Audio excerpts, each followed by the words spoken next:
안녕하세요, 여러분. 백영기 목사입니다. 오늘 여러분들과 함께 에스더서 3장 7에서부터 11절 살펴보겠습니다. 에스더서 3장 7에서부터 11절입니다. 에스더서. 자, 오늘은 하만이 마음을 먹었어요. 모르드게가 마음에 안 들어요. 그래서 유대인들을 다 죽여버리고 싶어요. 이거를 왕한테 사인을 받아야 될 거 아니에요. 그래서 오늘 하만이 왕에게 이에 대해서 사인을 받는 과정이 나오는 본문이에요. 어떻게 사인을 받을까요? 여러분 생각해 보십시오. 아무리 독재자라고 해도 이유와 명분이 있어야 그 민족을 벌하는 데 사인을 해줄 거 아니에요. 하만은 지금 자기가 굉장히 불쾌해요. 모르드게가 나한테 반항하는 것 같은 느낌을 갖고 있어요. 근데 모르드게뿐만 아니라 이 민족을 다 없애버려야 되겠어. 왜? 성경에 기록되어 있지 않지만 아마 하만도 아말렉 족속으로서 이스라엘 백성들과 사이가 안 좋았을 것이다 라고 추정을 해요. 어차피 민족적 감정도 있으니까 내가 높이 있을 때 다 멸해버려야 되겠다 이런 생각을 가질 수도 있죠. 여하튼 이 하만이 이유야 모르겠지만 모르드게만 벌하는 게 아니라 이 민족을 다 없애겠다라고 마음을 먹고 왕에게 사인을 받는 장면이 오늘인데 어떻게 사인을 받냐? 이 순서입니다. 팩트, 사실이에요. 두 번째, 팩트에 따른 해석 차이. 해석 방향. 그리고 세 번째는 거짓이 나와요. 무슨 얘기냐? 자, 오늘 성경 본문에 보면 하만이 왕에게 이야기를 해요. 8절입니다. 하만이 아수에로 왕에게 아뢰되 한 민족이 왕의 나라 각 지방 백성 중에 흩어져 거하는데, 다 흩어져 거하죠. 이건 팩트예요. 각 지방 백성들이 흩어져 거하는데 각 지방 백성들이 각 지방에 백성들이 흩어져 있다라는 거죠. 이거는 나라가 크니까. 근데 그 다음에 뭐라고 얘기를 하느냐? 그 법률이 만민의 것과 달라서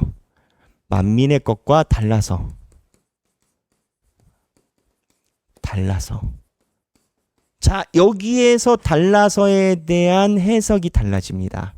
지금 제가 여러분들에게 하는 건 말꼬리 잡기가 아니에요. 원문에 있는 형태를 가지고 성서학자들이 이것 또한 동일하게 내놓는 겁니다. 만민의 것과 달라서에서 이 달라서의 해석이 달라져요. 그러니까 느낌이 이런 건 거죠. 우리나라 법하고 일본 법이 다를 수는 있어요. 그렇죠. 민족별로 자기가 추구하는 것이 다를 수는 있어요. 이 느낌은 괜찮아요. 근데 쟤네들가 우리랑 달라서 말을 안 듣네? 이거는 다른다라는 것만 이야기를 하는 게 아니라 다른 것 안에 이미 반심이 내포되어 있는 건 거예요. 흩어져 있는 거 맞거든요. 만민의 것이 다른데 당연히 흩어져 있으니까 다르지. 민족이 다르니까. 근데 달라서? 이 뉘앙스, 그래서 결론으로 어디로 가느냐? 거짓으로 왕의 법률을 지키지 아니하오니. 왕의 법률을 지키지 않는데요. 이게 사람이라는 존재가 말이 너무 중요합니다.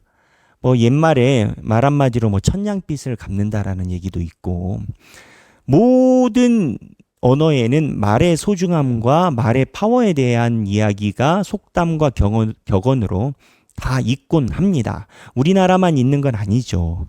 제가 드리는 말씀의 핵심은 이건 거예요.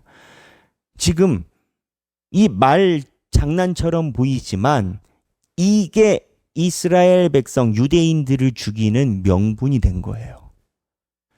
핵심은 뭐냐? 왕의 법률과 달라서 지키지 않는데요. 유대인들이 언제 안 지켰어요? 모르드게에다가 절만 안 했을 뿐인데. 그럼 모르드게는 하만에다가 절을 안 했을 뿐인데, 하만은 주장하는 건 거죠. 왕이 나를 높이 세웠는데, 모든 대신들 위에 두었는데, 다 절하게끔 했는데 제가 절하지 않았으니까 왕의 명령을 어겼다. 그래서 왕의 법률을 지키지 않는다라는 거예요. 이 워딩에 대한 명분이 살짝 있잖아요. 이걸로 아하수에로 왕에게 유대인들을 다 죽인다라는 허락을 받는 건 거예요. 한 민족을 다 죽인다라는 게 여러분 보통 일입니까? 학살인데. 이거를 왕이 허락하는 명분이 뭐냐? 달라서 말을 안 들으니까 본보기를 삼아야 된다는 거예요. 그래도 여러분 이 말 가지고 사람을 다 죽인다면 얼마나 그러겠습니까? 고대 사회라고 하더라도 이스라엘 백성들이 남아있는 인구가 몇만인데 몇만을 다 죽인다고요? 근데 이거의 주저함을 하만이 굉장히 똑똑한 사람인 것 같아요. 어떻게 하느냐? 9절에 내가 은 1만 달란트를 왕의 일에 맡은 자의 손에 맡겨 왕의 금고에 드리리이다. 명분과 선물이 같이 가요. 그냥 선물만 가도 안 돼. 명분이 있어야 돼. 그 사람이 할 수 있는 명분도 주고 선물도 줘. 이 은 1만 달란트가 어느 정도의 양인지 물론 해석에 따라서 차이가 있을 수 있겠지만 이 은 1만 달란트는 340톤이랍니다. 금 340톤. 금. 그러니까 한 돈이 몇 그램인지 모르겠어요. 저는 금 모르니까. 근데 340톤이래요. 340톤. 실제로 이 아하수에로 왕이 그리스를 점령하러 들어갔다가 살라미스 전투에서 지고 옵니다. 그때 아하수에로 왕이 퇴각하면서 자기가 쓰던 의자를 놓고 왔어요. 근데 그 의자가 순금덩어리였대요. 그래서 아테네와 스파르타 연합군이 그 사람들이 놓고 간 아하수에로 왕이 놓고 간 그 순금덩어리를 보면서 이런 말을 했다는 얘기가 있어요. 아니 이렇게 부자인 나라의 왕이 정말 가난한 아테네와 스파르타를 치려고 여기까지 왔다고? 왜 그랬을까? 그랬다라는 거예요. 이게 기록에 있는 거거든요. 제가 보고자 하는 포인트는 이거예요. 돈이 많다라는 거예요. 그리고 이 나라의 페르시아가 굉장한 부자였다라는 거죠. 그래서 이 하만이 340톤의 돈을 아하수에로 왕에게 준다라고 했는데 이때 계산해 보면 이 페르시아 국가 재정의 국고의 60%에 해당되는 돈이랍니다. 이 하만이 아예 그냥 요즘 표현으로 좀 과한 표현으로 악다구를 물은 건 거예요. 아, 너희들이 이게 보니까 사울의 집안이네. 나는 몰랐는데 그랬구만. 나는 아말렉인데. 그래. 그래서 이 돈을 엄청 쓴 거예요. 그러면 이런 생각하잖아요. 아니 세상이 돈에 대한 이익의 문제인 건데 이렇게 돈 써가지고 하만 손해보는 거 아니야? 다 죽이고 성질을 이렇게 부릴까? 아니죠. 해석에 따라 조금 차이가 있을 수는 있겠으나 모르드게가 하만에 비슷한 그 밑에 언저리급에 있었다라고 이야기들을 해요. 왜냐하면 왕후를 뽑았잖아요. 페르시아 사람들도 왕후를 뽑을 때 아무나 뽑지 않거든요. 집안이 되는 자녀들을 데려다가 왕으로 뽑거든요. 그래서 모르드게가 어느 정도 되는 위치였다라는 것으로 보고 모르드게가 죽고 유대인들이 다 몰살당하면 그 재산을 하만이 다 먹어서 이 손실 금액을 메꿀 생각을 했을 것이다 라고 생각하는 신학자가 있더라고요. 여튼 뭐 이게 맞든지 안 맞든지 그게 중요한 게 아니라 하만이 이스라엘 백성들을 죽이는 데는 방법이 두 개였어요. 하나는 명분이고 뇌물이에요. 제가 이 이야기를 하는 이유가 있습니다. 우리의 삶이 그래요. 우리의 삶이. 세상에 있는 사람들이요. 지혜롭게 세상의 지혜로라고 하는 것은 대접을 잘해. 근데 대접만 잘하면 단수가 낮은 거야. 영감님 하면서 대접하면서 명분까지 줘. 명분도 주고 찔러도 줘. 아, 이게 깔끔한 건 거야. 그리고 뒤탈이 없고 현금으로 온다든지 금괴로 온다든지 금거북이로 온다든지 뭐 그런 것들로 한다고 하더라고요. 뭐 상품권도 얘기 나오고 하는 것 같지만 그래서 명분도 주고 찔러줘. 무엇 얘기를 하고 싶은 걸까요? 세상에서 너희들이 살아갈 때 이러한 현상에 노출이 된다라는 거예요. 억울해.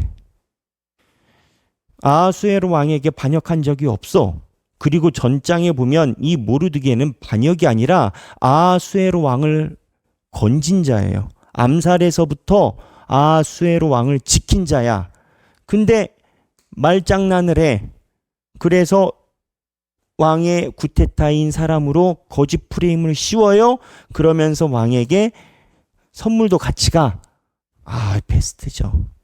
근데 에스더서가 말하는 이유가 있어요. 세상에서 이 사람들이 권세자들의 힘이 진짜가 아니다.